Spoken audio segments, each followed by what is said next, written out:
दाल में कुछ काला है, यह कहा जाता है, पर हम जिस मामले में आपसे चर्चा कर रहे हैं ऐसा लगता है कि पूरी दाल ही काली है। मसूर चोरी की बात भी तो हो रही है ना। तो अब क्या कालापन सामने आया है उस पर हम चर्चा करते हैं। नमस्कार, मैं हूं नीलेश स्थापक और हम चर्चा कर रहे हैं धूमा के पास मकरझर में मां शारदा वेयर हाउस जो स्थापित है उसमें 349 बोरी मसूर की 21 अप्रैल को चोरी किए जाने का बात सामने आई थी। और इतने दिनों से जो नाटकीय घटनाक्रम चल रहा है, जो राजनीतिक दबाव की बात चल रही है, उस पे एक और नया मोड़ आ गया है। हालांकि हमने आपसे वादा किया था कि पुलिस की एफआईआर दर्ज होने के बाद हम इस प्रकरण के एक और पहलू से पर्दा उठाएंगे, पर अभी एफआईआर दर्ज भी नहीं हुई है और दो परस्पर विरोधी बयान सामने आ गए।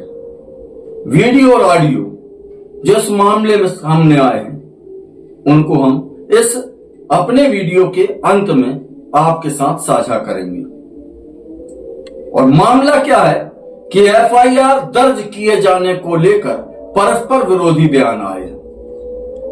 मंडला संसदीय क्षेत्र के सांसद और पूर्व केंद्रीय मंत्री फग्गन सिंह कुलस्ते से जब हमने जानना चाहा कि मकरझर अनाज चोरी के मामले में एफआईआर क्यों नहीं हो रही, क्या कोई राजनीतिक दबाव है, माननीय सांसद जी का कहना था कि इस मामले में एफआईआर दर्ज हो चुकी है और जांच चालू है। वह वीडियो हम आपसे साझा करेंगे।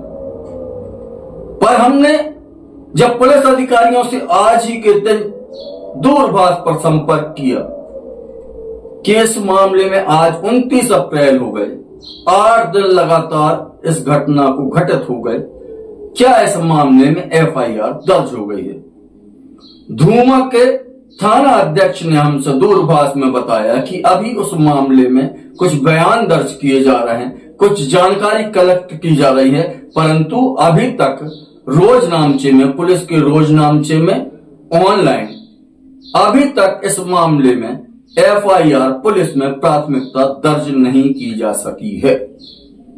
सांसद कह रहे हैं कि एफआईआर दर्ज हो चुकी है और जांच चल रही है।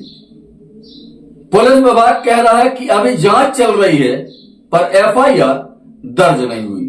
हम इस मामले में राजनीतिक दखल की बात शुरू से कर रहे हैं और ये जो दोनों बयान आए हैं वह इसी ओर इशारा कर रहे हैं कि इसमें राजनीतिक रूप से दखलंदाजी तो है।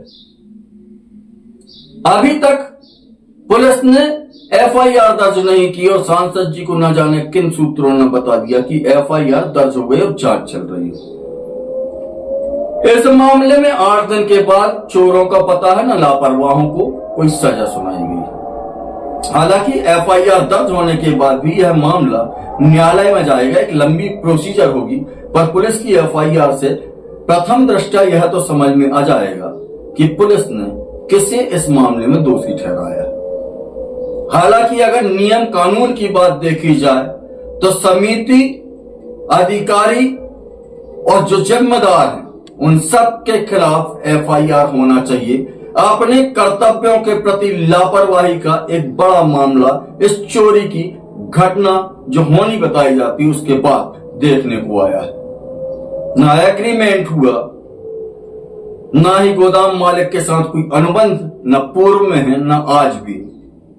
ब्लैक लिस्टेड होने के बाद उस गोदाम को रातों रात मैपिंग कर दी जाती है, फिर उसके बाद गोदाम में खरीदी चालू हो जाती, 10 दिन तक एग्रीमेंट नहीं होता।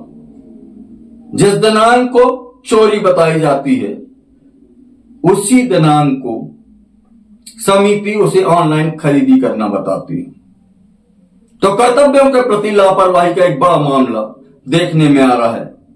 अब हम जो वीडियो और ऑडियो आपको सुनाएंगे उसको देखकर सहसा अंदाजा लगाया जा सकता है कि इस मामले में आखिर राजनीतिक चश्मा है कि नहीं, कौन ऑन कैमरा सही बोल रहा है और किसने ऑफ कैमरा इस पूरी कार्रवाई को बाधित करने का प्रयास किया है। इन जो दोनों ऑडियो और वीडियो हम आपसे साझा कर रहे हैं, इसके बाद यह तस्वीर स्पष्ट हो जाएगी कि जहां जिम्मेदार राजनीतिक कह रहे हैं कि एफआईआर तो दर्ज हो गई है, कानूनी कार्रवाई जांच चालू है, पुलिस अधिकारी कह रहे हैं कि एफआईआर दर्ज नहीं हुई, अभी प्रोसीडिंग चालू है। ये दोनों परस्पर विरोधी बयानों के बाद अब पुलिस कब तक एफआईआर करती है, यह देखने वाली बात होगी। और हमने आपसे जो वादा किया है कि पुलिस की एफआईआर के बाद इस मामले की कुछ परतों से और पर्दा हटाया जाना बाकी है, तो वो हम करेंगे। आप ये ऑडियो और वीडियो सुनिए और खुद अंदाजा लगाइए कि राजनीतिक चश्मे से, राजनीतिक दबाव की जो भाषा जो हम पिछले वीडियो में आपसे शंका व्यक्त कर चुके हैं, तो क्या राजनीतिक दबाव इस मामले में है अथवा नहीं। यह वीडियो देखिए और मुझे दीजिए इजाजत, इस मामले में हम फिर होंगे आपके साथ रूबरू। नमस्कार। दादा, मकरछर की अनाज खरीदी में एक गोदाम से चोरी हुई थी, राजनीतिक दबाव के कारण आज 8 दिन हो गए, उस पर एफआईआर नहीं हो पाए, क्या कहेंगे? एफआईआर दर्ज हुई है और मैंने कहा भी है उसकी जांच करो, जो भी है उसमें स्पष्टता होना चाहिए। टीआई साहब, आज 29 अप्रैल हो गए हैं, मकरझर में जो अनाज चोरी हुई थी उस मामले में क्या एफआईआर दर्ज कर ली गई है? नहीं, अभी उसमें एफआईआर नहीं हुई, अभी उसमें जांच चल रही है। आज सर 8 दिन करीब हो गए, कब तक संभावनाएं व्यक्त की जा सकती है कि एफआईआर हो जाएगी? और देखो, ऐसा मैं कोई निश्चित वो नहीं बता सकता, लेकिन इसमें कुछ अभी चीजें जानकारी हमें एकत्र करनी है। जैसी जानकारी हमारे पास आ जाएगी तो हम इसमें आगे की कार्रवाई से आपको फिर बता देंगे उसमें।